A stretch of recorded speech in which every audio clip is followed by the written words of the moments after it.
कहानी की शुरुआत होती है एक ऐसे शख्स से जो न सिर्फ अमीर था बल्कि उसका दिल भी उतना ही बड़ा था। उसका नाम था रईस्टार। वो इतना रईस था कि बड़े बड़े बिजनेस, टेक्नोलॉजी और यहाँ तक कि ISRO जैसे संस्थान भी उसकी पावर को सलाम करते थे। पर उससे भी कीमती चीज जो उसके पास थी, उसका दोस्त ज्ञान भाई। रईस्टार और ज्ञान भाई की दोस्ती किसी मिसाल से कम नहीं थी। दोनों ने एक साथ गरीबी देखी, दर्द झेले और एक दूसरे के लिए जान तक देने को तैयार थे। पूरा इंडिया उनकी दोस्ती की कस्में खाता था। लोग कहते थे ऐसी दोस्ती आजकल कहाँ होती है, लेकिन शायद किस्मत को कुछ और ही मंजूर था। कभी कभी नजर सिर्फ मोहब्बत पे नहीं, दोस्ती पे भी लग जाती है। एक दिन रईस्टार अपने दिल में एक सवाल लेकर बैठा था, क्या ज्ञान भाई वाकई मेरे लिए उतना ही सच्चा है जितना मैं उसके लिए हूँ?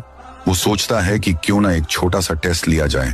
बस यूं ही रईस्टार उस दिन अपनी गर्लफ्रेंड के साथ डेट पर जाने वाला था, लेकिन इस बार उसने ज्ञान भाई को भी साथ चलने के लिए कहा। भाई तू भी चल, आज थोड़ा साथ टाइम बिताते हैं, उसने मुस्कुराकर कहा। दानो रईस्टार की ब्लैक लैम्बोर्गिनी में बैठते हैं। गाड़ी में हंसी, मस्ती और पुरानी यादें गूंज रही होती हैं। थोड़ी देर बाद दोनों वहां पहुंचे और तीनों बातें करने लगे हैं। कुछ समय बाद रईस्टार का एक जरूरी कॉल आता है और वो थोड़ा दूर जाकर बात करने लगता है।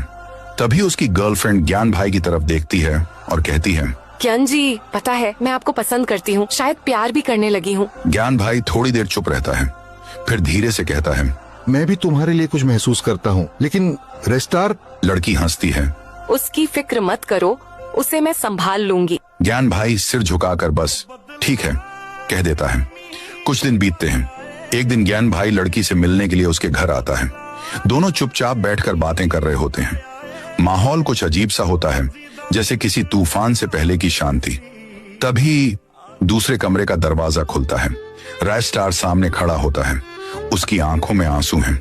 वाह वाह भाई, ये है तेरी दोस्ती। जिस लड़की को मैंने अपना दिल दिया, तूने वही मुझसे चुरा ली। जिस पे सबसे ज्यादा भरोसा था, उसी ने सबसे बड़ा धोखा दिया। कमरे में सन्नाटा छा जाता है। ज्ञान भाई कुछ बोल नहीं पाता, उसकी आंखें झुक जाती हैं। रईस्टार की आंखों से आंसू टपकते हैं, पर वो चिल्लाता नहीं, बस एक शांत दर्द भरी आवाज में कहता है, दोस्ती में शक नहीं होता, पर तुम दोनों ने साबित कर दिया कि भरोसे के बदले धोखा भी मिल सकता है। फिर वो धीरे धीरे दरवाजे की ओर बढ़ता है और बिना मुड़े कहता है, तुम दोनों को मेरी तरफ से आजादी मुबारक हो, पर एक बात याद रखना, जिस दिल को तुमने तोड़ा है ना, वो अब कभी किसी पर भरोसा नहीं करेगा। गाइस, स्टोरी ले था, हकीकत में तो वैसे नहीं है ज्ञान भाई।